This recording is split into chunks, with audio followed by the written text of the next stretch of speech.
The Pacific Northwest, a land of towering trees. Ancient cedars pierce the sky, their roots claw deep into the earth. These forests hold secrets. They whisper of a time before memory, a time when the veil between worlds was thin, when spirits walked among the living. This is the domain of the Bakwas. The air grows heavy with unseen menace. Shadows dance in the gloom beneath the canopy. The scent of damp earth and decaying wood fills your lungs. It is a place of primeval power. And deep within its heart something watches, something listens. The Bakwas waits. The Bakwas is not a creature of brute force. It does not tear and rend. It is a creature of fear, of manipulation. It preys on the mind, on the very essence of what makes us human. It is the embodiment of the void, the emptiness that lies at the heart of everything. Its power lies in silence, in the spaces between what we know to be real. It is the whisper in the dark, the cold breath on the back of your neck. It is the fear that takes root in your heart and grows. The Bakwas is a predator unlike any other. It doesn't stalk its prey with tooth and claw. It seeks to unravel the mind, to reduce its victims to hollow shells, echoes of their former selves. It is a creature of the unseen world, a being of pure negativity. It feeds on fear and despair, and leaves only emptiness in its wake. Its form is fluid, ever-shifting. It is a master of disguise, able to perfectly mimic the world around it. It becomes one with the shadows. The trees themselves seem to watch with malevolent intent. No one knows its true form, for to look upon the Bakwas is to invite madness.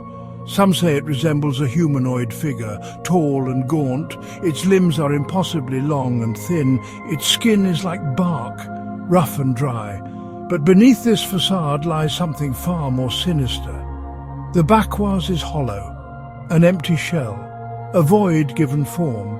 Its face is the most unsettling thing about it, or rather, the lack thereof. Where a face should be, there is only a smooth expanse of bark. Two pinpricks of light flicker within this emptiness. They are its eyes, cold and unblinking. They seem to stare into your very soul and see nothing. The Bakwas blends seamlessly with the ancient forest it calls home. Its camouflage is perfect, absolute.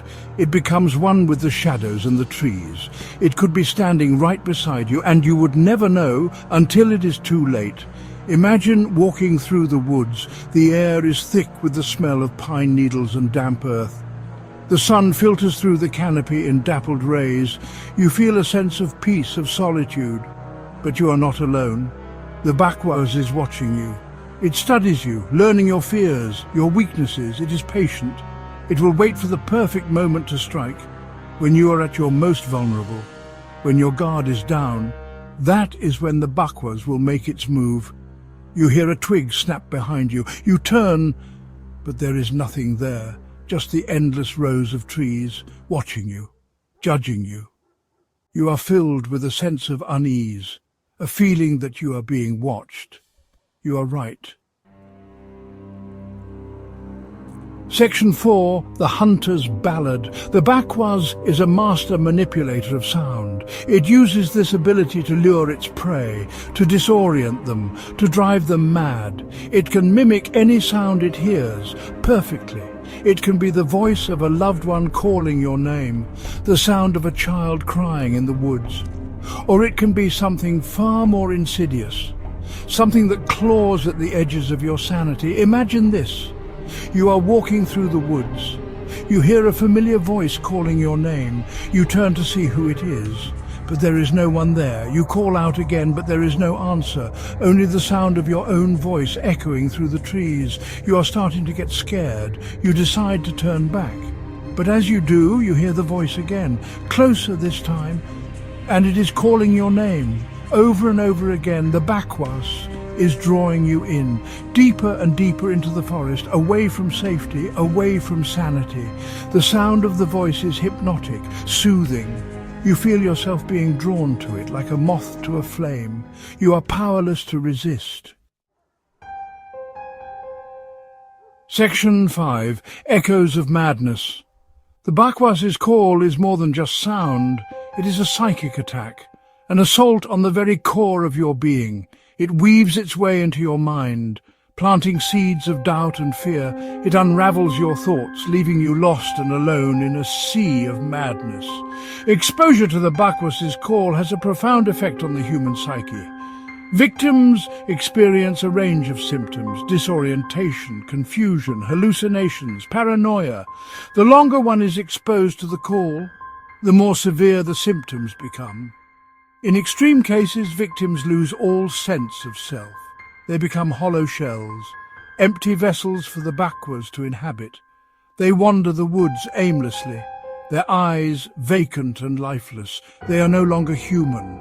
They are nothing more than extensions of the Bakwas's will. The Bakwas's call is a fate worse than death. It is a fate worse than oblivion. It is a fate worse than emptiness. Section 6. Silence as Sanctuary. Ancient law speaks of ways to ward off the Bakwas, to protect oneself from its insidious call: amulets of cedar wood, carved with protective sigils. Chants and prayers passed down through generations. These methods offer a glimmer of hope, a way to fight back against the darkness. Modern science offers a possible explanation for the Bakwas's power: infrasound, low-frequency sound waves that can have a profound effect on the human body and mind. These waves are often associated with feelings of unease, anxiety, and even terror. Is the Bakwas's call nothing more than a weaponized form of infrasound? Whether the Bakwas is a creature of myth or a manifestation of natural phenomena, one thing is certain: it is a force to be reckoned with, a reminder that there are still things in this world that we do not understand, things that can hurt us, things that can break us.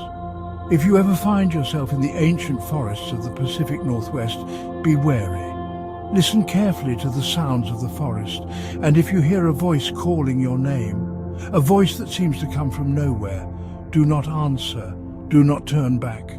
Just keep walking and pray that the Bakwas does not find you.